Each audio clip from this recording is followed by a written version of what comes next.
এই কিছুদিন আগের কথা। বকুলতলা নামক একটি গ্রামে রামু নামে একজন কৃষক বসবাস করত। রামুর একটি গরু ছিল। রামু প্রতিদিন সকালে গরুটিকে মাঠে বেঁধে দিয়ে আসতো এবং সন্ধ্যের আগে আবার গরুটিকে বাড়ি ফিরিয়ে আনতো। রামু যেই মাঠেতে গরুটিকে বেঁধে আসতো সেই মাঠের পাশে ছিল একটা ঘন জঙ্গল। ওই জঙ্গলে অনেক হিংস্র জীবজন্তুর বসবাস ছিল।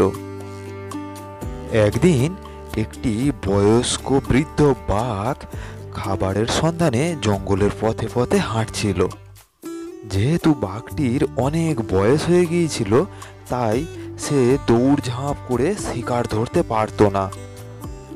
বাঘটির শরীরের জোর অনেক কমে গিয়েছিল। বাঘটি খাবারের সন্ধানে জঙ্গলে হাঁটতে হাঁটতে হঠাৎ সেই গরুটিকে দেখতে পেল। রামুর গরুটি মাঠেতে বাঁধা রয়েছে। গরুটিকে দেখে বাঘ মনে মনে বলতে লাগলো, বুড়ো বয়সে আমি আর কত ছোটাছুটি করব। আজকের ভাগ্যে মনে হয় কিছু খাবার আছে। ওই যে সামনে একটা নাদুস নুদুস গরু দেখতে পাচ্ছি। কয়েকদিন তো হয়ে গেল অনাহারেই রইলাম, খাবার দাবার কিচ্ছু জুটল না। আজ মনে হয় কিছু খাবার পাবো আমি। এরপরে বাঘটি গরুর কাছে গেল। গিয়ে বাঘ গরুকে বলল, হ্যালো হ্যালো, ওহে গরু, আমার খুব খিদে পেয়েছে। আমি এখন তোমাকে খাবো। তুমি আমার পেটে যাওয়ার জন্য প্রস্তুত হও। হঠাৎ সামনে একটা মস্ত বাঘ দেখতে পেয়ে গরুটি তো ভীষণ ভয় পেয়ে গেল।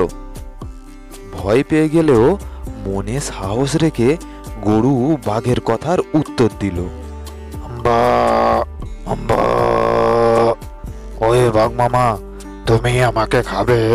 এটা আর নতুন কি? তুমি শিকারী আর আমি শিকার। তুমি আমাকে খেতেই পারো। তবে তুমি যদি আমাকে একটু সুযোগ দাও, তাহলে আমি এই মাঠের সমস্ত ঘাসগুলি খেয়ে নিতে পারি। তাহলে আমার শরীরে আরো একটু মাংস লাগবে, তাতে তোমারই পেট ভরবে। গরুর এই কথা শুনে বাঘ মনে মনে ভাবলো, ঠিকই তো। গরুটি যদি মাঠের আরো খানিকটা ঘাস খেয়ে নেয়, তাহলে তার শরীরে আরো একটু বেশি মাংস লাগবে, তাহলে আমারই তো পেট ভরবে।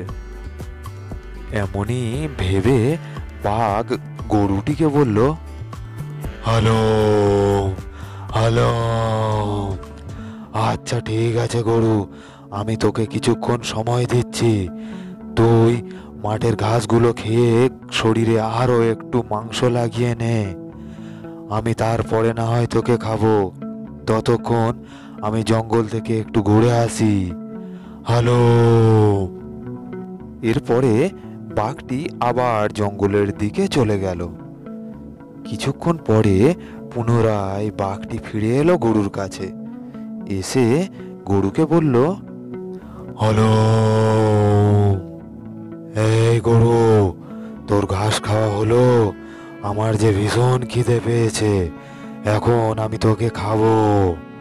হাম্বা হাম্বা, ও বাঘ মামা, বাঘ মামা, ওই গাছের গোড়ায় আর একটু ঘাস খেতে বাকি রয়েছে।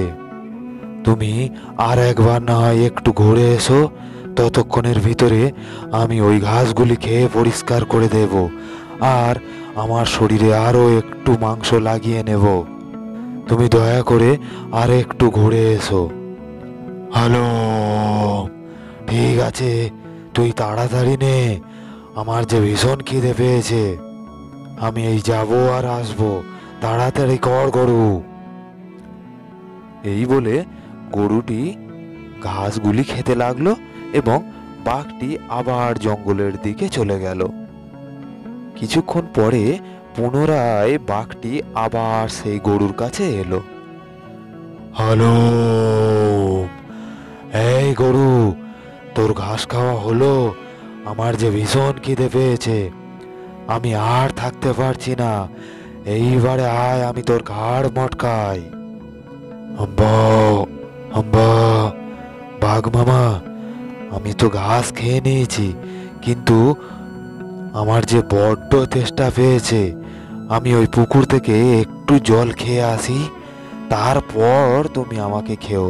আমার আর কোনো আপত্তি নেই। ওহ, তুই আবার জল খাবি? যা যা, তাড়াতাড়ি জল খেয়ে আয়। আমার যে ভীষণ খিদে পেয়েছে, আমি আর থাকতে পারছি না।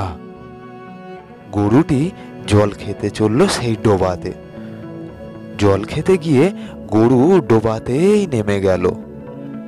ডোবাতে জলের ভাগ ছিল কম এবং কাদার ভাগ ছিল খুব বেশি। হ্যালো, কি রে গরু, তুই যে জলেই নেমে রইলি, উঠে আয়, আমি তোকে খাই।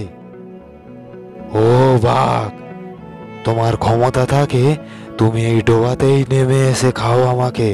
আমি আর ডাঙায় উঠছি না। দুষ্টু পাজি বাঘ কোথাকার। গরুর এই কথা শুনে বাঘটি বেজায় রেগে গেল। তখন বাঘটি হুটোপাটা করে জলে নামলো। যেই না জলে নামা, বাঘটি সেই পুকুরেই আটকে রইল। কারণ পুকুরেতে জলের ভাগ ছিল খুবই কম এবং কাদার ভাগ ছিল বেশি। তাই বাঘ সেই কাদাতেই আটকে রইল। Hello, hello. আরে পাজি গরু, আমি তো এখানেই আটকে পড়লাম। আমি যে আর উঠতে পারছি না। আমি উঠবো কি করে? দুষ্টু পাজি বাঘ, তুমি এই কাদাতেই আটকে থাকো। কিছুক্ষণের ভিতরে আমার মালিক এসে আমাকে তুলে নিয়ে যাবে, আর তুমি এই কাদাতেই পড়ে রইবে। কিছুক্ষণ পরে রামু তার গরুটিকে নিতে এলো। এসে দেখলো যে তার গরুটি সেই ডোবাতে আটকে রয়েছে এবং পাশেই একটা মস্ত বাঘ। তখন রামু কোনো মতে তার গরুটিকে সেইখান থেকে তুলে নিল এবং বাড়ির দিকে চলে গেল। এইদিকে বাঘটি সেই পুকুরেই আটকে রইল এবং দিনের পর দিন না খেয়ে বাঘটি সেখানেই মারা গেল।